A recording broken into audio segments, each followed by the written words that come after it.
श्री महागणाधिपतये नमः. श्री सरस्वत्यै नमः.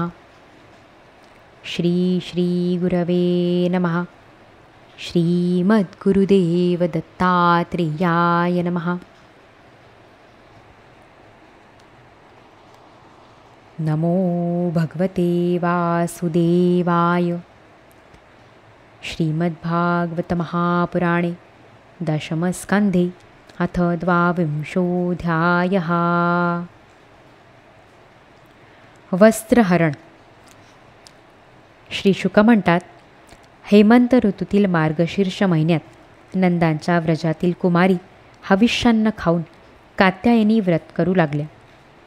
राजा त्या अरुणोदय होत असतानाच यमुनेच्या पाण्यात स्नान करीत आणि तीरावर देवीची वाळूची मूर्ती तयार करून सुगंधी चंदन, फुलांचे हार, निरनिराळ्या अन्नांचे नैवेद्य, धूप, दीप, लहान मोठ्या भेटवस्तू, पाने, फळे, तांदूळ इत्यादींनी तिची पूजा करीत. त्याचबरोबर हे कात्यायनी, हे महामाये, हे महायोगिनी, या सर्वांच्या एकमात्र स्वामिनी, नंदनंदनांना आमचा पती कर. देवी, आम्ही तुला नमस्कार करतो. या मंत्राचा जप करीत त्या कुमारिका देवीची आराधना करीत. ज्यांचे मन श्रीकृष्णांना समर्पित झाले होते अशा त्या कुमारींनी नंदनंदन पती व्हावेत म्हणून 1 महिनाभर भद्रकाली देवीची अतिशय चांगल्या रीतीने पूजा केली. दररोज उशक्काळीच त्या एकमेकींना हाका मारीत आणि एकमेकींच्या हातात हात घालून उच्च स्वरात भगवान श्रीकृष्णांच्या लीलांचे गायन करीत यमुना जलात स्नान करण्यासाठी जात.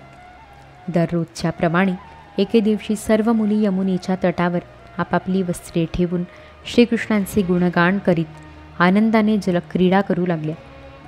योगेश्वरांचे ईश्वर भगवान श्रीकृष्ण गोपींचे मनोगत जाणून ते सफल करण्यासाठी आपल्या मित्रांसह यमुना काठी गेले.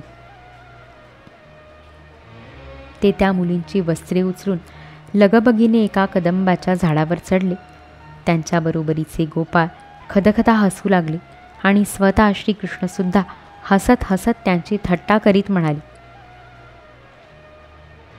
कुमारींनो, येथे येऊन तुम्ही आपापली वस्त्रे खुशाल घेऊन जा. मी खरेच सांगतो, कारण व्रत करून तुम्ही खंगलात म्हणून मी तुमची थट्टा नाही करीत. मी यापूर्वी कधीच खोटे बोललो नाही आणि हे माझे मित्र जाणतातच. सुंदरींनो, तुम्ही एकेकट्या येऊन आपापले वस्त्र घेऊन जा आणि सगळ्याजणी एकदम या. भगवंतांनी ही थट्टा चालवलेली पाहून गोपींचे मने प्रेमाने ओथंबून गेली. त्या लाजल्या आणि एकमेकींकडे पाहून हसू लागल्या. त्या पाण्याबाहेर आल्या नाहीत. श्रीकृष्ण जेव्हा असे म्हणाले तेव्हा त्यांनी केलेल्या विनोदाने कुमारींचे चित्त आणखीच त्यांच्याकडे आकर्षित झाले. थंड पाण्यात गळ्यापर्यंत बुडालेल्या त्यांची शरीरे थंडीने थरथर कापत होती. त्या श्रीकृष्णांना म्हणाल्या, हे प्रिय श्रीकृष्णा, तू असा अन्यायाने वागू नकोस. तू नंदबाबांचा लाडका आहेस हे आम्हाला माहिती आहे. व्रजवासींचाही तू आवडता आहेस. आम्ही थंडीने कुडकुडत आहोत. आमची वस्त्रे दे ना. हे श्यामसुंदरा, आम्ही तुझ्या दासी आहोत. तू म्हणशील ते आम्ही करू. तुला धर्म चांगलाच माहिती आहे. आमची वस्त्रे आम्हाला दे, नाहीतर आम्ही नंदबाबांना सांगू. श्री भगवान म्हणाले, निरागस हसणाऱ्या मुलींनो, तुम्ही स्वतःला माझ्या दासी म्हणवता आणि मी सांगेन ते करू इच्छिता, तर मग येथे येऊन आपापली वस्त्रे घेऊन जा म्हणजे झाले. तेव्हा त्या सर्व कुमारी थंडीने कुडकुडत दोन्ही हातांनी गुप्तांग झाकून यमुनेच्या बाहेर आल्या. त्यावेळी थंडी त्यांना अतिशय सतावित होती. त्यांच्या या शुद्ध भावनेने भगवान अतिशय प्रसन्न झाले. त्या आपल्याजवळ आल्याचे पाहून त्यांची वस्त्रे त्यांनी आपल्या खांद्यावर ठेवली आणि प्रसन्नतेने हसत हसत म्हणाले, अगं मुलींनो, तुम्ही व्रतस्थ अवस्थेत विवस्त्र होऊन या पाण्यामध्ये स्नान केलेत. त्यामुळे जलदेवता वरुण आणि यमुना नदी यांची अवहेलना झाली आहे. म्हणून या दोषाचे निवारण करण्यासाठी तुम्ही आपले हात मस्तकावर जोडून लवून त्यांना नमस्कार करा आणि नंतर आपापली वस्त्रे घ्या. हे श्रीकृष्णांचे म्हणणे ऐकून त्या व्रजकुमारींना विवस्त्र होऊन स्नान केल्याने आपल्या व्रतात उणीव राहिली असे वाटले, म्हणून त्याच्या पूर्ततेसाठी त्यांनी सर्व कर्मांचे साक्षी असणाऱ्या श्रीकृष्णांना नमस्कार केला, कारण पापांचे परिमार्जन करणारे तेच आहेत. भगवान श्रीकृष्ण त्यांनी नमस्कार केलेला पाहून प्रसन्न झाले. त्यांची करुणा येऊन त्यांनी त्यांना वस्त्रे देऊन टाकली. श्रीकृष्ण कुमारींना टोचून बोलले. त्यांनी त्यांना लाच सोडायला लावली, त्यांची थट्टा केली आणि कथपुतळ्यांप्रमाणे त्यांना नाचविले. इतकेच काय, त्यांची वस्त्रेसुद्धा हरण केली, तरीसुद्धा त्या त्यांच्यावर रागावल्या नाहीत, उलट प्रियतमाच्या भेटीने प्रसन्नच झाल्या. गोपींनी आपापली वस्त्रे परिधान केली, परंतु श्रीकृष्णांनी त्यांचे चित्त असे हिरावून घेतले होते की त्या तेथून एक पाऊलही पुढे जाऊ शकल्या नाहीत. आपल्या प्रियतमाच्या सहवासासाठी तयार होऊन त्या त्यांच्याचकडे लाजलेल्या नजरांनी पाहतच राहिल्या.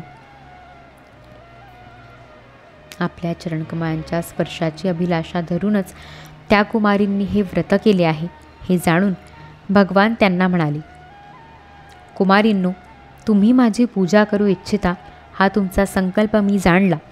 तुमच्या या इच्छेला माझी संमती आहे. तुमचा हा संकल्प पूर्ण होईल.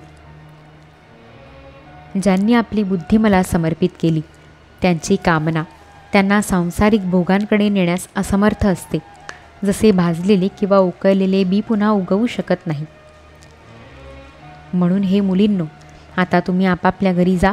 तुमची साधना सिद्ध झाली आहे. पुढे येणाऱ्या शरद ऋतूच्या रात्री तुम्ही माझ्याबरोबर विहार कराल. सतींनो, याच उद्देशाने तुम्ही हे व्रत आणि कात्यायनी देवीची पूजा केली होतीत ना. श्री शुक म्हणतात, इच्छा पूर्ण झालेल्या त्या कुमारिका भगवंतांच्या आज्ञेने त्यांच्या चरणकमळांचे ध्यान करीत जाण्याची इच्छा नसतानाही कशा बशा व्रजामध्ये गेल्या. एके दिवशी भगवान श्रीकृष्ण बलराम आणि गोपाळांसह गायचारीत वृंदावनापासून खूप दूर गेले. कडक उन्हाळ्यात वृक्ष आपापल्याला सावली देऊन आपल्यावर छत्र धरण्याचे काम करीत आहेत हे पाहून श्रीकृष्णांनी स्तोककृष्ण, अंशू, श्रीदामा, सुबल, अर्जुन, विशाल, ऋषभ, तेजस्वी, देवप्रस्थ, वरुथप इत्यादी गोपाळांना संबोधून म्हटले, मित्रांनो, ज्यांचे सर्व जीवन फक्त दुसऱ्यांचे भले करण्यासाठीच आहेत, अशा या भाग्यवान झाडांना तर पहा.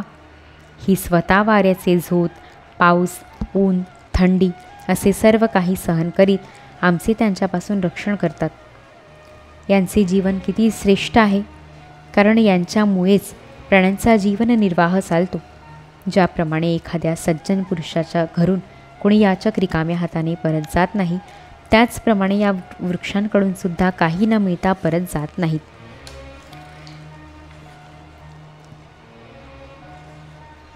हे आपली पाने, फुले, फळे, सावली, मुळे, साली, लाकडे, सुगंध, डिंक, राख, कोळसा, अंकुर आणि पालवी देऊन प्राणीमात्रांच्या इच्छा पूर्ण करतात. या जगात प्राण्यांच्या जन्माची सार्थकता यातच आहे की त्यांनी धनाने, बुद्धीने, वाणीने आणि प्राण्यांनी सुद्धा इतरांचे नेहमी कल्याणच करावे.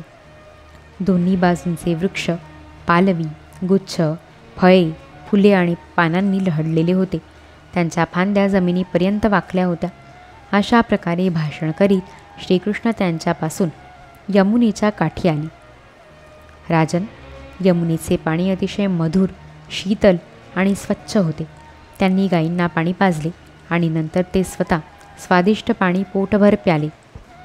परीक्षिता, ज्यावेळी ते यमुनेच्या काठावरील वनामध्ये मनसोक्तपणे गुरे चारीत होते, त्यावेळी भुकेलेले गोपाळ श्रीकृष्ण बलरामांजवळ येऊन म्हणाले, अध्याय 22 समाप्त. इति श्रीमद्भागवते महापुराणे पारमहंस्या संहिताया दशमस्कन्धे पूर्वार्धे गोपीवस्त्रापहारो नाम 22 ऋषिकेशमेवागमनकायजातं हरे ज्ञानतो विश्वसाक्षिन् क्षमस्वापराधं क्षमस्वापराधं प्रभो क्लिन्नचित्त। गोपाल कृष्ण भगवान की जय। श्रीकृष्णार्पणमस्तु। अवधूत चिंतन श्री गुरुदेव दत्त। श्री सद्गुरुनाथ महाराज की जय।